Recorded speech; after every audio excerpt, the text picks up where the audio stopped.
A 38-year-old woman from Butterworth in the Eastern Cape has allegedly killed her 3 children before taking her own life.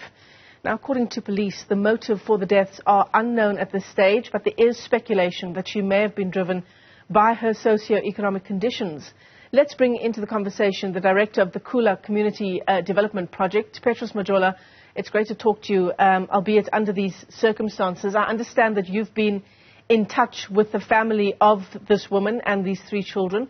What can you tell us about your engagement with them? Yes, a very good morning to you and the viewers. We were there to meet with the family. Also, it was an opportunity for us to understand what has happened. And we were told that this 38-year-old lives with her 3 children at home. There is no other person in that homestead. So on that day, that is Sunday morning, she was found hanging inside the Rondaville where she was sleeping with her 3 children. And then the other 2 kids, they were lying on the bed. Apparently, people thought that they were lying on the bed, and it was discovered that they were also dead. And then there was another one with some stabbed wounds lying on the other side, inside the same Rondaville. So there's a lot that is being said, because when we checked with the family, if she ever mentioned or asked for help, the family said there's nothing. They didn't know that she was undergoing such difficult life. But we also checked, because it was said at the beginning that the 2 younger children were poisoned. But now when I was there, even the social development MEC, Ms. Ugwafanda was also there on that particular day. We were told that, according to the post-mortem report, no poison was found. But the doctor said these 2 were also hanged with rope on that ceiling. Then they were later taken off. The rope was cut, and then they were put on the bed. So we were of the view that, because the stomachs were inflated, we said maybe it is the poison, but the post-mortem report revealed something else. So bottom line, I suppose, Petros, this morning is we need to wait for further communication and further investigation from police. It's still unclear at this stage. I mean, would you say it's still unclear? And are we being too quick to say it's the conditions that this woman was living in, given what her family told you, that she never approached them for help? Even if she never approached, because in most cases it is too difficult for us to open up and share your frustrations with family members.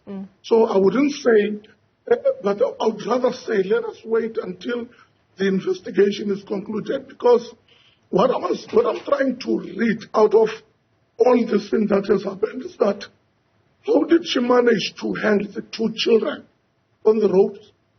How did she manage to cut the rope and take her own kids, put them on the bed, stab the one? Remember, all these kids are girls. And then at the same time, she hanged herself. And then there was someone who came in the morning to collect her money from Bongek. But when she knocked, there was no response, and she pushed the door. Now, I'm asking a lot of questions. If you knock at my house and I don't respond, why would you push the door? But a friend of mine can do that. But this one was not a friend to Bongeka, and then Bongeka was found hanging. So there's a lot of questions that are still unanswered. I cannot say a female cannot do this. Remember, in England, a female killed her 4 children with a hammer. So there's no way that I can say a female cannot do it. But I would rather say, let us wait until the police are done with the investigations. I suppose what you are alluding to, Petros, is the question of whether someone else may have been involved. Definitely, we are asking a lot of things, because I'm just saying, if the house was locked inside, If it was not locked, why didn't the 16-year-old open the door and run away? If the house was locked inside, who opened the lock? Maybe it was not locked. Maybe the 16-year-old didn't know where to go, didn't know if she should run away. I am not sure. There's a lot of speculations, there are questions, there are answers because Ongeda is no more, and she's the one who would answer those questions. Yeah. The statement from police saying that it is incredibly concerning that women facing poverty, I'm just reading from the police statement here, can be driven to such despair. Socioeconomic challenges, they say, can exacerbate the vulnerability to mental health issues. That really is the question on so many levels, Petros, about the kind of resources available to women. And we know that most families are headed by women, and women are primarily the ones who need this kind of intervention. Is there enough resource available to women in a condition like this? What, to your knowledge, is the support that I can seek out if I am in dire straits?